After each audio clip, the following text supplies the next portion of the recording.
আমরা পৃথিবীর এমন একটা অবস্থায় পড়েছি যে আমাদের নিজেদেরকে রক্ষা করা এখন বড় কাজ। আমরা আসলে যে কাজগুলো করার সেটা আমরা করতে পারছি না, এবং এগুলি না পারার পিছনে কারণ সেটা হলো যে আমরা কোরআন মানছি না, এবং আলেম ওলামারা কোরআনের খুব বাঁকা অর্থ করছে।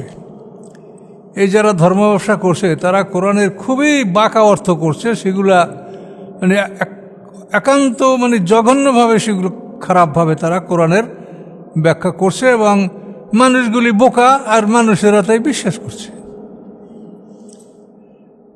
কোরআনের কোথাও আপনি পাবেন না যে আল্লাহ এবং আল্লাহর রসুল এবং এই সিনিয়র সাহাবী এর নিচের কোনো লোককে আনুগত্য করতে বলেছে, এটা আপনি কোরআন থেকে কোথাও খুঁজে পাবেন না।